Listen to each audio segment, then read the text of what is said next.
Charles Blé Goudé, leader de la Galaxie patriotique. C'est ça qui est la vérité. Des centaines de jeunes Ivoiriens défient l'ancienne puissance coloniale au cri de « Abat la France, vive la Côte d'Ivoire indépendante ». Le symbole est ravageur. On tire sur vous alors que vous avez les mains nues. Mais nous sommes debout. Nous allons pousser pour qu'il nous rende notre dignité. Nous allons pousser pour qu'il nous rende notre indépendance. Nous allons pousser pour que la libération de l'Afrique tout entière parte de la Côte d'Ivoire. C'est ça qui est la vérité.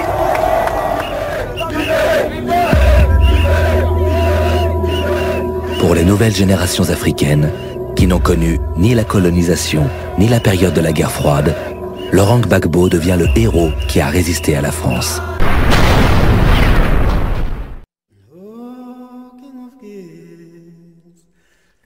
Vous voulez vraiment que je vous dise? Avant le premier meeting d'octobre 2002, la peur a gagné tout Abidjan. C'est vous et vous seuls pour sauver la Côte d'Ivoire. Soyez sereins, ne vous laissez pas envahir, ne vous laissez pas tuer par les peurs. Cela paraît important. Voyez-vous, les gens sont tellement omnibulés par l'idée de coincer le président Gbagbo qu'ils tombent bas et ils étalent les bassesses. Moi je suis panafricaniste là. Chaque jeune patriote a le code. J'ai suivi la crise en Égypte sur les télés. Oui, le monde égyptien est sorti. Oh, c'est la révolution. J'ai dit, mais le monde qui est là, c'est pas le monde même là que j'appelle à la place de la République. Mais parce que, finalement, l'ONU n'est plus en Côte d'Ivoire pour une mission de paix. L'ONU est en Côte d'Ivoire pour faire la guerre à la place des rebelles. Parce que l'ONU a menti au monde entier, à travers Choi. Ainsi donc, l'ONU fait la guerre, prête sa radio aux rebelles, monte une télévision pour les rebelles, transporte les rebelles. Cela ne peut plus continuer et cela ne doit plus continuer. Savez-vous comment la conférence de presse de l'Union européenne a eu lieu? À l'hôtel Pullman. Ils avaient tous leurs bagages dans le hall, comme des petits voleurs. Et dès qu'ils ont fini, le même soir, ils ont pris les avions et sont partis. Le désordre qui se met derrière, c'est ce que nous sommes en train de gérer. Actuellement, ils nous poussent à la guerre civile. Quand nous allons nous affronter, on dira, c'est un conflit entre Ivoiriens. Alors, ils vont prendre leur ressortir dans les avions et ils vont partir. Le monde égyptien est sorti pour dire à Moubarak, faut partir. Le monde ivoirien est sorti pour dire à Gbagbo, faut rester. J'ai pas honte de le dire, le président français Nicolas Sarkozy et le représentant spécial de l'ONU en Côte d'Ivoire, M. Joy, ces deux individus préparent un génocide en Côte d'Ivoire. Nous nous battons pour éviter cette guerre civile. Mais Nicolas Sarkozy n'attend que ça pour remplir son contrat qu'il a signé à Ouattara. Nous sommes à la fin d'un système. Un système à partir duquel la France maintient son hégémonie sur les États africains. Elle ne peut plus nous coloniser avec la manière qu'on connaissait. Après le décès de Houphouët-Boigny, après le décès de Mobutu, après le décès de Yadema, après le décès de Bongo, la France-Afrique est en voie de disparition. La France essaie de maintenir ce système. Et Laurent Gbagbo est gênant dans ce système. Laurent Gbagbo était notre Patrice Lumumba. Aujourd'hui, ce n'est pas dit, mais regardez dans le pacte colonial, la Côte d'Ivoire est une propriété de la France. Alors, comment faire pour toujours avoir la même mise sur la Côte d'Ivoire et les autres pays africains? Pour réinstaller la France-Afrique, il leur faut une antenne à partir d'Abidjan. Gbagbo Laurent ne rentre pas dans cela. Parce que regardez, au Togo, c'est Yadema fils. Au Congo, c'est Kabila fils. Au Gabon, c'est Bongo fils. À Côte d'Ivoire, il n'a pas de fils. C'est fils de qui on va installer en Côte d'Ivoire? Voilà le vrai débat. C'est ça qui est la vérité. Mais ce n'est pas le bordel dans ce pays. Mais ce hold-up électoral, ce traquenard électoral dans lequel on nous a mis, ça ne peut pas passer. Est-ce que nous sommes d'accord qu'à Kourougo c'était la chasse à l'homme? Est-ce que nous sommes d'accord qu'à Ferke c'était la chasse à l'homme? Est-ce que nous sommes d'accord que dans les zones sous contrôle de M. Soro Diom, le roi Guillaume Soro, le premier ministre né de la Côte d'Ivoire, celui pour qui on doit détruire notre pays, est-ce que nous sommes d'accord que dans les zones que ces hommes contrôlaient, il n'y a pas eu d'élection et que tous les gens ont été chassés. Le flottement des 11% de taux de participation, c'est quitté où? Il faut qu'on en parle. Nous sommes dans une révolution où nous voulons clairement notre indépendance vraie. Sinon, ceux qui veulent transformer la Côte d'Ivoire en Rwanda, je leur dis, je ne veux pas de guerre civile dans ce pays. Je ne veux pas de guerre civile dans ce pays. Parce qu'on ne trouvera pas un pays où il n'y a que des pro-Ouattara en faisant disparaître les pro-Babou. Je ne veux pas de guerre en Afrique. Je ne veux pas de guerre en Côte d'Ivoire. Des kalachnikovs africains venir tuer d'autres Africains. Quand allons-nous prendre conscience? Quand allons-nous prendre conscience? Quand allons-nous prendre conscience? La crise ivoirienne aura sa solution par les acteurs politiques en Côte d'Ivoire. Je suis convaincu qu'un jour, le président Gbagbo, M. Ouattara, M. Bédié, finiront par s'asseoir. Et je les invite à cela. J'appelle à, je le dis, ce que j'appelle un dialogue inter-ivoirien. Il faut un dialogue inter-ivoirien. Mais s'asseoir après la guerre, je pense qu'il est mieux qu'on s'asseye avant la guerre. Et moi, je souhaite qu'on puisse dépasser nos passions pour qu'on puisse s'asseoir pour discuter. Il faut que les violences cessent dans les quartiers. Il faut que les violences cessent dans les villes. Moi, je pense que cela est encore possible. Mais, voyez-vous, pour un fauteuil présidentiel, combien de milliers d'Ivoiriens vont mourir? C'est pourquoi moi, je suis pour le dialogue. Ils ont fini d'exploiter tout le bois. On nous dit, non, l'Afrique ne pèse rien dans l'économie européenne. Laissez-nous donc en paix. Laissez-nous en paix alors. Qui a tué Lumumba? On vous dira, ce sont les soldats de Tchombe. On vous dira, ce sont les soldats de Mobutu. Qui a tué Thomas Sankara? On vous dira, c'est Blaise Compaoré qui a tué Thomas Sankara. Mais est-ce que c'est vraiment Blaise Compaoré qui a tué Thomas Sankara? C'est la main noire qui a été utilisée pour tuer un autre noir. Mais derrière, il y a une main blanche qui manipule. C'est ça qui est la vérité. Ils vous diront non, la France nous menace, on a un peu peur. Regardez un peu tous les chefs d'État d'Afrique. La journée, ils sont d'accord avec la France. La nuit, ils dénoncent la France. Parce qu'ils sont liés quelque part. Regardez comment le président Bongo est mort. Ah, là, un matin, la France se réveille, bien mal acquis. La France, depuis Paris, va dans l'ordre. C'est comme cela qu'ils nous traitent. Nous sommes leurs chouchous quand nous sommes des présidents dociles et que nous leur permettons d'exploiter nos pays. Mais une fois qu'ils ont tout eu de nous, ils nous exposent. C'est un message que je lance à tous les Africains. Où qu'ils se trouvent, qu'ils soient en France, qu'ils soient au Gabon, qu'ils soient au Togo, au Cameroun, levez-vous, levons-nous. Quand allons-nous prendre conscience? Pour moi, tout se présente à nous. Ou alors on recule et on baisse les bras, ou nous acceptons d'embrasser les difficultés, et demain on sera heureux d'avoir participé à cette révolution. Je n'ai aucun respect pour ceux qui officiellement donnent une position et disent le contraire souterrainement. Je ne suis pas d'accord. Ah oui? À moi, vous l'avez dit. Oui. Comment vous n'avez pas remis votre bouche pour demander aux élèves de voter à l'Assemblée nationale? Vous pouvez ça? Bien. Chez vous à la maison, sans vote, il y a de cela une semaine. Oui. Vous m'avez appelé à 2 h du matin chez vous pour me dire c'est bien. Voilà le problème que j'ai. Oui, mais c'est votre answer pas qu'elle a ouvert la bouche pour demander aux élèves de voter. Un homme, c'est celui qui est logique dans sa pensée, dans sa parole et dans ses actes.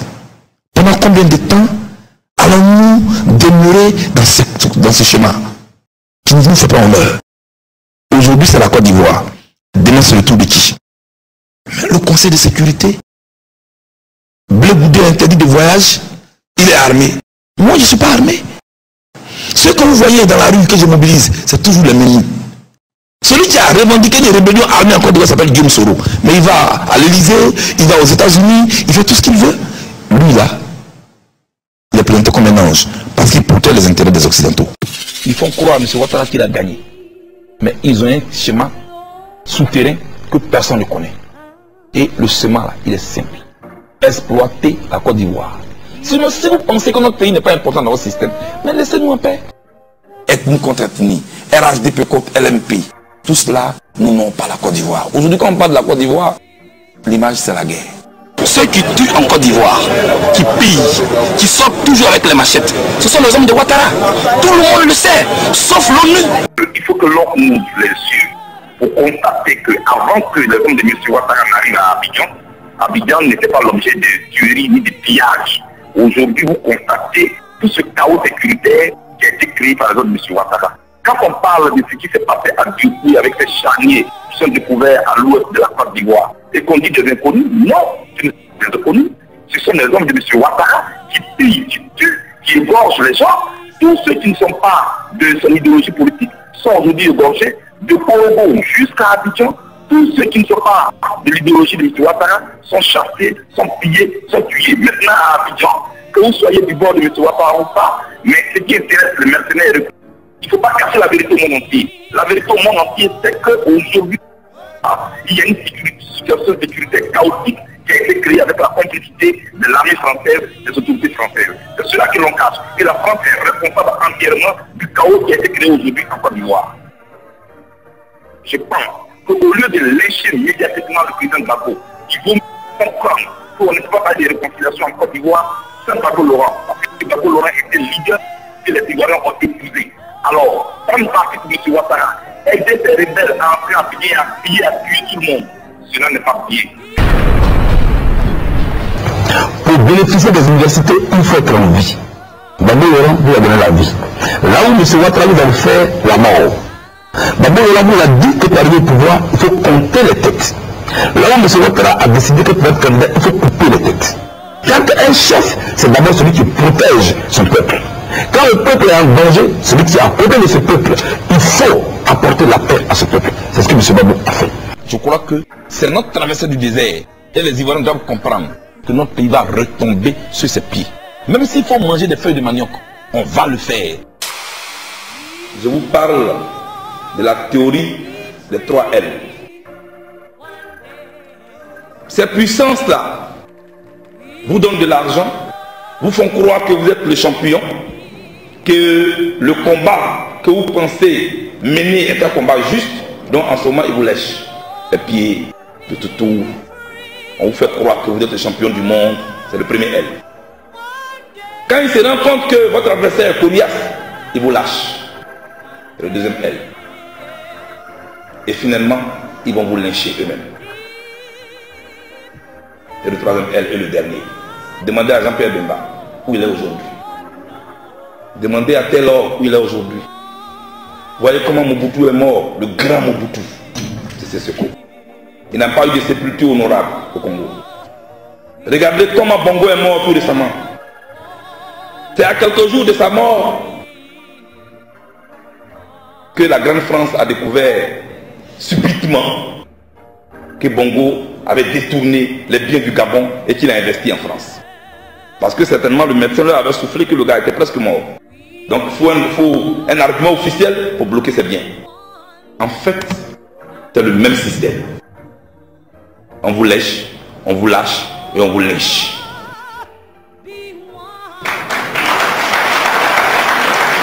C'est ici que les gens n'ont pas encore compris ce système. Il n'y a aucune crise sur cette terre qui n'ait pas de solution. Je veux dire, je suis bien d'accord qu'on n'aime pas M. Gbagbo. Sa femme l'aime, ses enfants l'aiment, ça suffit pour lui. Oui. Tout ce qu'on leur demande, c'est de respecter les règles de la Côte d'Ivoire. Parce que nous, ce que nous savons de la démocratie, elle ne va pas de pair avec les armes. C'est qui est majoritaire par rapport à l'autre. Qui mobilise les masses plus que l'autre. C'est de ça qu'il s'agit. Quel est le lien entre vous et le peuple? Parce que le pouvoir n'est pas palpable. Ce n'est pas matériel. C'est le fait d'ordonner et le peuple exécute ou non. C'est la loi de l'adhésion et de l'influence. C'est ça qui est la vérité. Et moi je suis prêt à mourir aussi pour cela. Ma vie n'est pas plus importante que celle de ceux qui sont déjà décédés. Un homme politique ou un homme dans la politique? Je suis politique. Moi j'ai toujours voulu être un acteur de ma vie. Et je me bats pour. Mais c'est ça qui est la vie. Moi je ne veux pas qu'on détermine mon destin. Les gens ont souvent voulu me complexer en disant mais oui, il prépare son avenir politique. Oui, je prépare mon avenir politique. Et jusqu'où irez-vous? Il y a eu tellement de morts pour cette cause. Moi j'ai juste eu la chance de vivre. Mais on ne peut pas protéger sa vie au point d'avoir peur de son nombre. Il y a des préceptes, il y a des lois, il y a des règles. Croire en quelque chose, c'est d'abord tout un comportement. Est-ce que vous savez partager? Est-ce que vous avez la crainte de Dieu?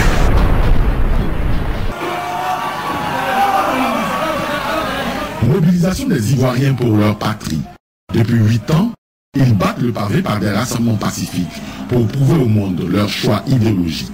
Ces hommes, ces jeunes et ces femmes, encore une fois, ont pris d'assaut le stade Champoux et ses abords dimanche dernier pour communier avec les forces de défense et de sécurité ainsi qu'avec les travailleurs. En réalité, ce rassemblement populaire était destiné à consacrer le corps résistant ivoirien, un chef, une seule armée et un peuple. Dis à M. Ouattara de prendre sa voiture ou son avion pour rejoindre son ami Sarkozy ou son cousin Blaise Compaoré et puis on va rester tranquille ici et puis c'est tout.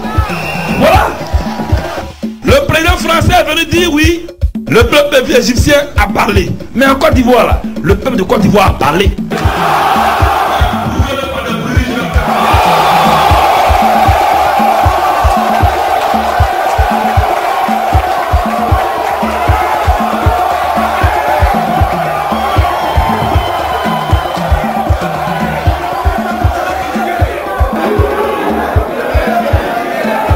L'histoire te regarde et tu dois participer à écrire la nouvelle page de l'histoire de notre Côte d'Ivoire. Jamais nous n'allons trahir cette lutte-là. Nous n'allons jamais trahir cette lutte-là. Nous n'allons jamais trahir cette lutte-là. Jamais. Jamais.